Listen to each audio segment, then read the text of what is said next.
어서 오세요. 책벗 인생입니다. 얼쑤 책벗 인생.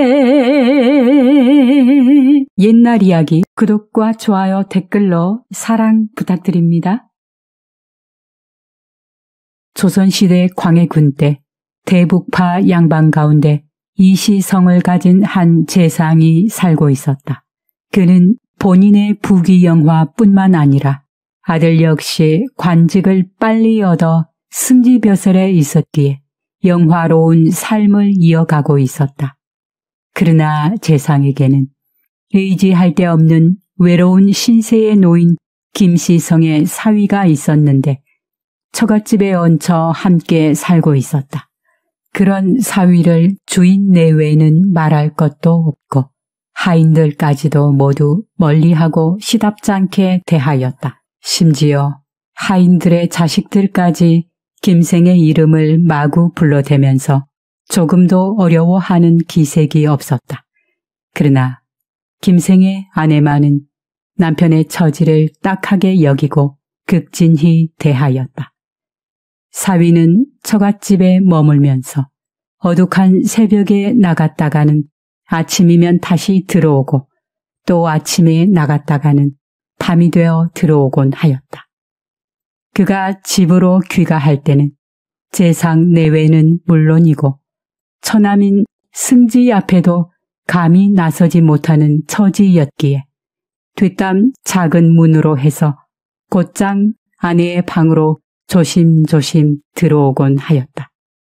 아내는 부엌문에 기대에 서서 남편을 기다리다가 뜰로 내려와 그를 맞아서는 방으로 함께 들어와 입을 옷을 챙겨주고 밥상을 차려오곤 하였다.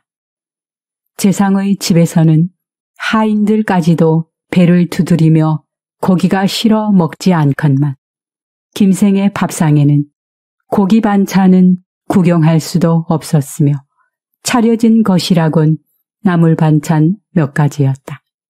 이런 이유로 아내는 분을 못 참아 김생을 마주하고 눈물을 흘릴 때면 그는 그저 웃으며 말하였다. 허허, 난 괜찮소. 얹혀 얻어먹고 사는 주제에 이 정도도 오히려 분에 넘친다 할 것인데 어찌 타박을 한단 말이오. 하루는 김생이 늦은 밤에 돌아와 방으로 들어가니 아내가 보이지 않았다. 혼자서 한참 앉아 있노라니 안 보였던 아내가 담장 뒷문으로 몰래 들어오는 것이었다. 의아하게 생각한 김생이 그 까닭을 물으니 아내의 대답이 기가 막혔다. 오늘 아침에는 어머님이 저를 부르시더니 이렇게 꾸짖었습니다. 너는 그저 김생밖에 모르는구나. 네가 입고 먹는 것이 다 부모의 덕이건만 너는 그것도 모르고. 아니 언제 봐도 정이 도타오니 네 마음에는 죽으나 사나 그저 김생뿐이니 그 잘난 모습이 그리도 좋으냐. 이제는 나이가 40이 넘어가는데 지금껏 처갓집 밥만 축내면서 아내 건사 하나 제대로 못하니 나는 그 꼴 정말 보기 싫구나. 이제는 정말 생각만 해도 머리칼이 곤두서고 입에서 신물이 다 나오는구나. 그런데도 너는 그 알뜰한 남편을 부모보다 몇 곱절이나 더 중히 섬기니 될 말이냐? 이제 또 그런 꼴을 보일 바에는 그 녀석과 함께 아예 내 집에서 나가 너 좋은 대로 살려무나 하고 화를 내었습니다. 그러니 이제부터 제가 버젓이 문을 열고 들어오다가 들키는 날에는 어머님의 꾸지람이 다시 있을 것입니다. 오늘 서방님이 저물도록 돌아오시지 않기에 잠시 뒤를 보러 나간다 핑계대고 빠져나와 몇 군데를 기웃거리다가 이제 집에 겨우 왔답니다. 그런 일이 있었구려. 장모님의 가르침이 그러하거늘 그대는 무엇하러 나간 것이요? 얼마 뒤 여종이 저녁 밥상을 들여왔다. 그러자 아내가 여종에게 우리가 이렇게 함께 있는 것을 절대로 말하지 말거라 라고 주의를 주니 여종이 알겠노라고 대답하고 나갔다. 그러자 김생은 밥 한 술을 크게 떠서 입에 넣었다. 밥상에는 여느 때와 다르게 닭다리 하나가 올라가 있었는데 김생은 의아했지만 덥석 입으로 가져가자 아내가 질색하며 말렸다. 여보, 그것만은 아예 드시지 마세요. 아니, 왜 그러시오? 아까 낮에 닭 한 마리를 삶았는데 고양이 놈이 몰래 훔쳐다 살코기는 다 먹어버리고 다리 하나만 뒷간에다 남겨놓았습니다. 그 말을 아랫것들에게 들으시고는 어머니가 하는 말씀이 김생에게 오늘 좋은 반찬이 생겼구나. 그걸 밥상에다 놓아주면 맛있다고 좀 좋아하겠느냐 하셨거든요. 이 고기가 그렇게 되어 밥상에 오른 것이니 그 더러운 것을 아예 입에 대지 마십시오. 그런 일이 있었구려. 장모께서 나를 생각하여 고기 반찬을 올렸는데 특별한 은혜라 할 것이거늘 내가 어찌 먹기를 사양하겠소. 말을 끝내기가 무섭게 그것을 뼈다귀 하나 남김없이 아무렇지도 않은 듯 말끔 먹어치웠다. 상을 물리자 김생은 곧장 또 밖으로 나가려고 채비를 하며 서둘렀다. 그러자 아내가 이상하여 물었다. 날이 저물어 통행금지 인정종이 울렸는데 어디로 또 가려 하십니까? 부인, 내 말을 잘 들으시오. 오늘 밤 삼경에 당신은 집 뒤의 동산에 올라가 동쪽을 바라보오. 그러면 사람들의 떠들썩한 소리가 들릴 것이오. 얼마 뒤에 싸우는 소리가 또 들리거든 판국이 이미 기운 줄 알고 꼭 자결하여 죽도록 하오. 그러나 이내 잠잠해지거든 만약 불편한 일이 생기더라도 부디 몸을 잘 보살피도록 하오. 아내가 그름하고 답하자 김생은 뒤도 돌아보지 않고 바쁜 걸음으로 서둘러 나가버렸다. 이었고 삼경이 되어 집안 사람들 모두가 잠에 골아 떨어지자 아내는 몰래 집 뒤의 동산에 올라가 대궐 쪽을 바라보았으나 장안거리는 마냥 조용하였다. 남편이 실없는 소리를 했나 보다라고 생각하고 내려가려는 참에 갑자기 횃불이 밤을 밝히고 사람들의 떠들썩하는 소리와 말울음 소리가 요란하더니 웬 힘센 군사들이 재빠르게 대궐문으로 들이닥치는 것이었다. 그리고 잠시 뒤 그들이 고함을 지르며 한 무리가 되어 대궐 안으로 쳐들어갔다. 궁성 안의 나무 사이로 간간히 불빛이 보일 뿐 야단스러운 소리는 나지 않았다. 바로 이때 재상 부자는 모두 당번을 서기 위해 대궐에 들어가고 집에 남정네라고는 아무도 없었으니 무슨 일이 터졌는지 궁금하여 알아보려 해도 물어볼 사람이 없었다. 김생의 아내는 그저 혼자 두근거리는 가슴을 억누르며 방으로 들어오는 수밖에 없었다. 이튿날 아침이 되자 여종이 재상의 아침밥을 가지고 대궐로 향하였다. 대궐 안에 들어서니 말탄 군사 수백 명이 뜰 가운데 진을 치고 늘어서 있고 군사들이 채찍질과 방망이로 때리며 사방에 누구도 얼씬 못하게 막고 있었다. 여종이 주인의 세력을 믿고 길을 지나가려니 진 안에서 군사 한 명이 튀어나와 용무방망이를 들이대며 다가왔다. 발끈한 여종은 욕을 하며 큰 소리를 쳤다. 나는 아무동의 아무판서댁 사람이다. 어서 비키지 못할까? 니까 하졸다부랭이가 감히 나를 건드린단 말이냐? 그러고도 무사할 것 같으냐? 그 말에 군졸들이 어이없다는 표정으로 너털 웃음을 터뜨렸다. 야, 이거사. 너희 주인은 흉악한 역적 우두머리로 조금 있으면 목이 잘릴 판인데 네가 그런 세력을 믿고 큰 소리를 치느냐? 그러고는 발로 차서 쫓아내는 바람에 여종은 죽을 고비에서 겨우 살아나와 온몸이 피투성이가 된 채 집으로 돌아와 곧장 그 사유를 알렸다. 그러나 그 말이 믿어지지 않는 재상의 집에서는 어리둥절해하며 재상 부인은 펄펄 뛰었다. 우리 집은 임금의 은총을 넉넉하게 입었거니와 반역을 음모한 일도 없는데 무슨 일로 목이 잘린단 말이냐? 분명 그 못된 김생이란 녀석이 반역 음모를 꾸미다가 일이 발각된 것이 틀림없을 것이야. 신문을 당하자 평소 분풀이를 하자고 우리 집을 물고 늘어진 게 틀림없어. 그리고는 딸을 바라보고 네 남편이란 것이 참 잘났구나. 정말 잘났어. 어머니의 말에 김생의 아내도 딱히 알 수 없는 일이라 머리를 수그리고 그저 덤덤히 앉아있을 뿐이었다.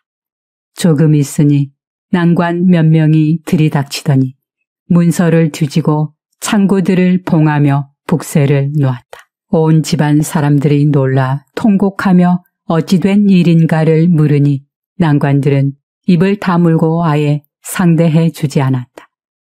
그 길로 재상 부인은 늙은 하인을 시켜 몰래 빠져나가게 하여 소식을 염탐해 오게 하였다. 얼마 있으니 하인이 숨을 헐떡이며 돌아와 말하였다. 아이고 마님, 큰일입니다요. 어젯밤에 새 임금이 즉위하시고 그 전 임금은 쫓겨나 귀양길에 올랐다 하옵더이다.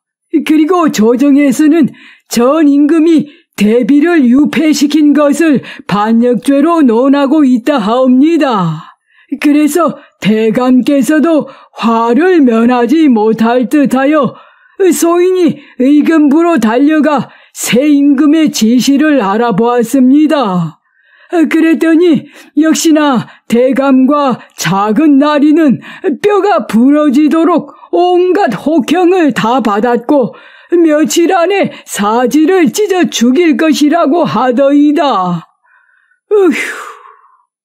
그러니 부인과 아가씨께서도 필시 관가의 종으로 꽂히게 될 것이 뻔하고 소인도 어디서 어떻게 죽게 될지 모르겠사옵니다.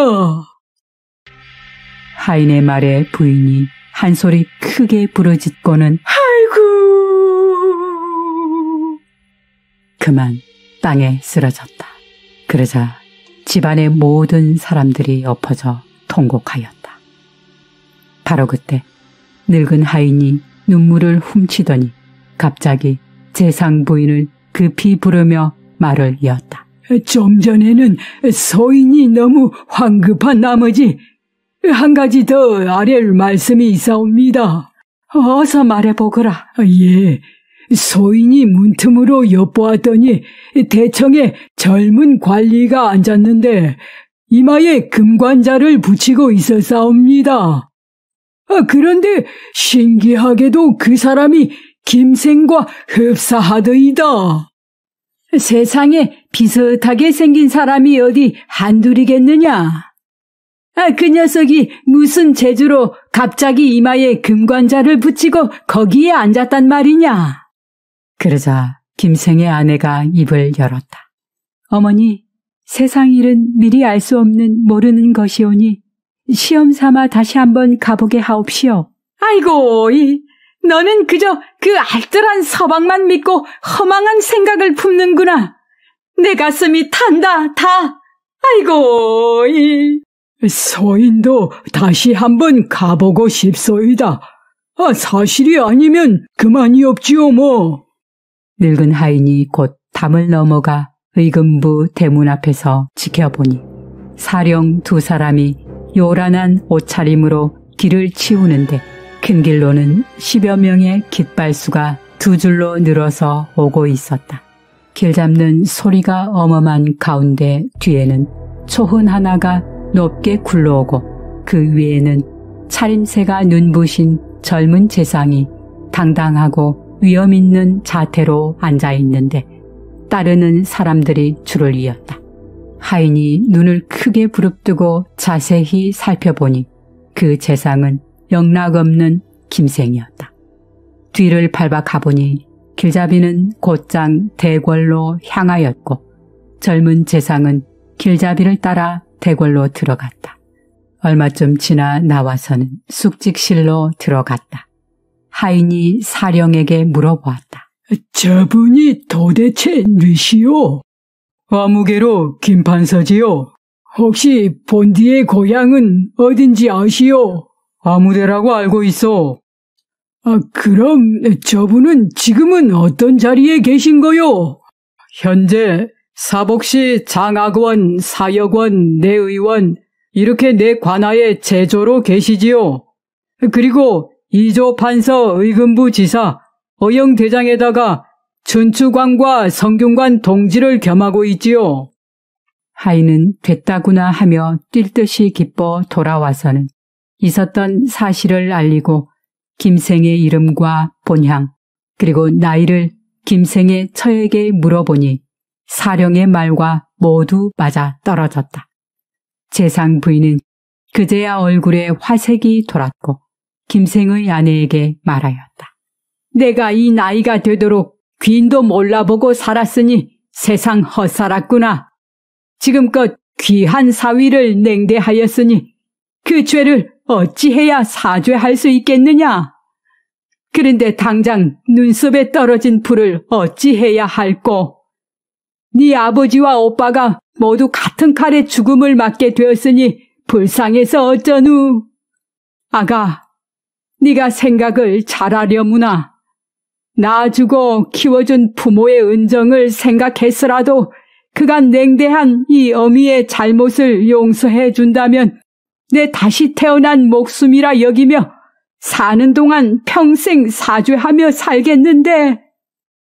어머님, 서방님이 귀하게 된 줄을 이제는 확실히 알았사오니 만약 아버님과 오라버님께서 화를 당하게 되면 이 몸도 칼날 아래에 같이 죽겠사오니 아무 염려 마옵소서. 그러고는 김생의 아내는 곧장 붓을 쥐고 편지를 써내려 갔다. 제가 이날까지 죽지 않고 목숨을 이어온 까닭은 이 몸이 죽고 나면 홀로 남은 서방님의 신세가 더욱 외로워지고 또 위로해줄 사람이 하나도 없게 될 것이 애달파서였습니다. 그래서 지금까지 목숨을 지켜온 것이온데 오늘 듣자니 하늘의 이치는 착한 이에게 복을 주는 법이라 서방님께서 이미 높은 벼슬에 올라 영화를 누리게 되었다고 하옵니다.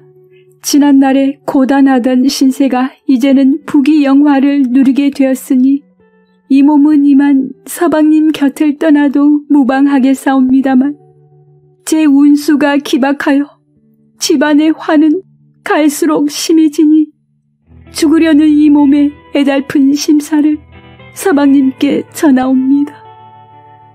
이 몸은 결단코 아버님과 오라버님하고 죽음을 같이 하겠사오니 이승에서 맺은 인연은 떠가는 구름과 흘러가는 물에다 맡겨버리시고 혹여 죽어 혼이라도 있으면 다음 세상에 가서라도 못다한 정을 갚아 드리겠사오니 서방님 부디 옥체를 보증하옵소서. 넓고 호화로운 집에 살아도 초가 삼간 살던 때를 잊지 마옵시고 높은 수레에 앉아 갈 때도 고생하며 걸어 다니시던 때를 잊지 마옵시며 울긋불긋 고운 비단 옷을 입을 때에도 거친 베옷 입던 때를 잊지 마옵시며 산의 짐이 드실 때에도 쓴 나물뿌리 들던 때를 잊지 마옵소서. 그러면 무덤에서도 이 몸은 눈을 감겠나이다. 편지를 다 쓰자 그녀는 급히 하인에게 주어 남편에게 전하게 하였다. 관아에서 엄정한 자세로 일을 보던 김생은 이 편지를 받아 읽고는 눈물을 하염없이 흘렸다. 이튿날 아침 조회가 끝나자 김생은 관복을 벗고 임금 앞에 나가 엎드렸다. 전하, 바라옵건대 신의 공신칭호를 거두어 주시와 함께 고생해온 아내를 보존할 수 있도록 하여 주옵소서. 임금이 그 사유를 물으니 김생은 낱낱이 사실대로 아뢰었다. 그의 말을 듣고 난 임금은 얼굴 표정이 바뀌었다.